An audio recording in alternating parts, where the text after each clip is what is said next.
Tell us about the ceremony first. What happened? What was it like?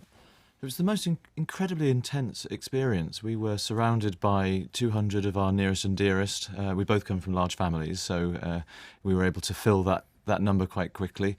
The ceremony was just remarkable. I think the fact that we did it in the form of a musical means that music is there to heighten and inform emotions, just as it is in a movie or anything like that. So add the music to the already high emotions of what's going on anybody's wedding, and you come up with quite an explosive mix. And where did it happen? Where did it take place? Well, we ended up getting married in a disused, derelict theatre in the middle of Alexandra Palace, which very few people know of its existence. Well, actually, people at the BBC will probably know more of its existence because they used to use it as a prop store. But it is this fabulous Victorian theatre which is sort of crumbling to the ground. We believe it's going to be redone and made to look renovated and made to look rather lovely. But at the moment it is just the sort of the shell of a theatre with all these bits of plaster falling from the walls. Very lovely. It's got cultural event written all over it, hasn't it? Definitely really has. How different was it than a civil partnership ceremony might have been? I can't really answer that, having not been through a civil partnership, and if we had, we wouldn't have been able to get married on March the 29th, because the legislation to convert from civil partnership to marriage doesn't come in until later this year.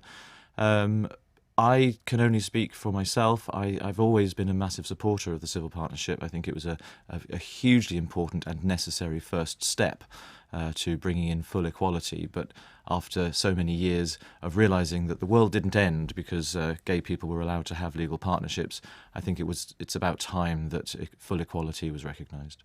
But Benjamin, why marriage then? What was the purpose for you? What was the importance of marriage?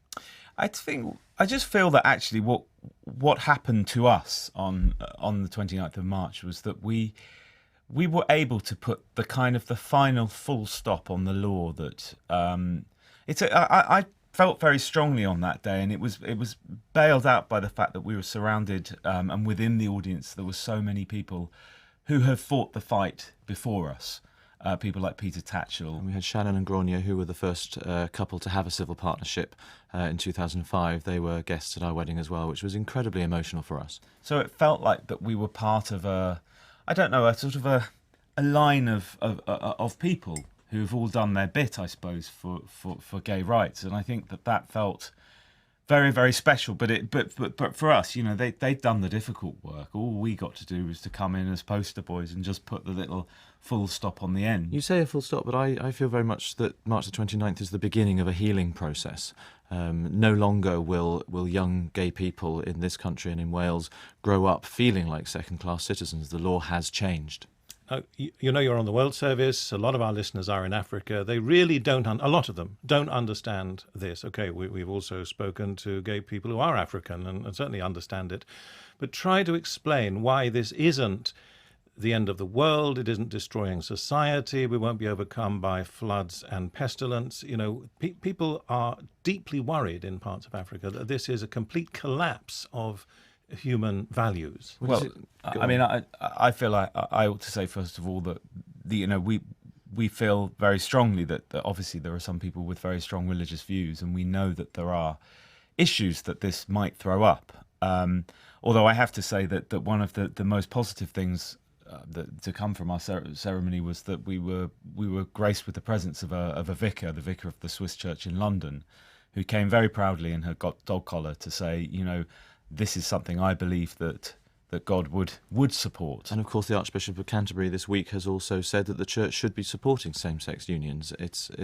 The world is changing, and I think religion is evolving as well, possibly a little bit more slowly than secular societies. But I think it's a good thing, and as I was talking about, for us, it's the beginning of a healing process. But I think there are other steps to be made around the world, and we very much want our film to be seen as a symbol of hope for people, for LGBT people who are living in countries where fear is still high and their own fear is also affecting their lives negatively. Okay, you'll probably see this as a silly question, but you would be asked it in Africa.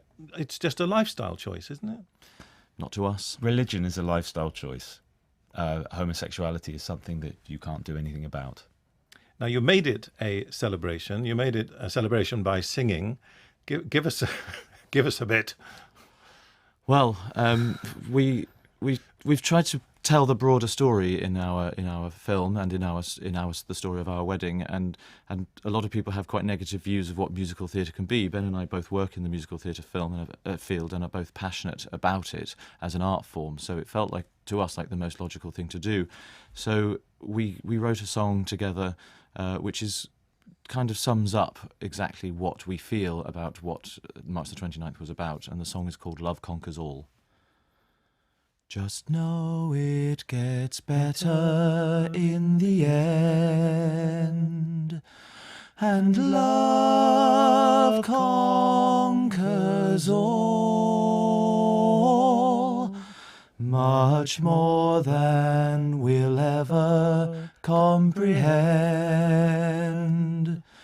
Yes, love conquers all,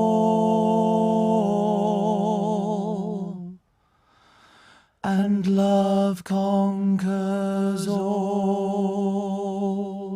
So it's a very simple message, really. Swelling violins, I can feel them. Well, we had a string quintet and a piano playing for us live on